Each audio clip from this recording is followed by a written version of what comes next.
பெரிய சூப்பர் ஸ்டாரா இருக்காரு, மக்கள் முன்னாடி ரொம்ப நல்ல மாதிரியே காமிச்சுப்பாரு. ஆனா நிஜமாவே செம்ம கோவக்காரர். இன்னொரு பக்கம் நம்ம ஹீரோயின் பெரிய லீடிங் பிஆர் ஏஜென்சியோட ஹெட்டா வேலை பார்த்துட்டு இருக்காங்க. ஹீரோ பண்ற எல்லா தப்பையும் சரி பண்ணி அவரோட இமேஜை காப்பாத்துறதா இவங்களோட மிகப்பெரிய பிரச்சனையாவே இருக்குது. ஹீரோக்கும் ஹீரோயினுக்கும் காலேஜ்ல இருந்தே ஒரு பழைய பகை ஒண்ணு இருக்கு. இதனால நம்ம ஹீரோக்கு ஹீரோயின் சுத்தமா பிடிக்காது. எப்பயுமே ஹீரோயினை கடுப்பேற்றதே ஒரு பார்ட் டைம் ஜாப் மாதிரி பண்ணிட்டு இருக்காரு நம்ம ஹீரோ. இங்க தெரிய வருது நம்ம ஹீரோக்கு ஹீரோயின் மேல நிஜமாவே ஒரு சாஃப்ட் கார்னர் இருக்கு. அவன் காலேஜ்ல இருந்தே இவ்வளவு ஒன் சைடா லவ் பண்ணிட்டு இருப்பான். ஆனா அதை புல்லிங் பண்ற மாதிரி தப்பா எக்ஸ்பிரஸ் பண்ணி சொதப்போது எப்படி மாதிரி நம்ம ஹீரோ ஒவ்வொரு டைம் ஹீரோயின் பேச போகும்போதெல்லாம் அது தப்பா எக்ஸ்பிரஸ் பண்ணி சொதப்பல்ல போய் முடிஞ்சு போயிருது. இதனால ஹீரோவை தப்பா நினைக்க ஸ்டார்ட் பண்ணிடுறாங்க.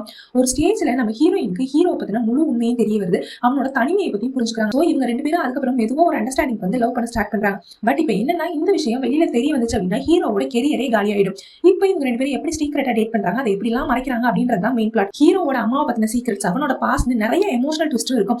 கடைசியில நம்ம ஸ்டாரா இருக்கிறத விட நம்ம யாரை நிஜமா லவ் பண்றோமோ அவங்க கூட இருக்கிறது தான் முக்கியம் அப்படின்னு சொல்லி ஒரு ஃபீல் குட்டான மெசேஜோட இந்த சீரீஸை முடிச்சிருப்பாங்க.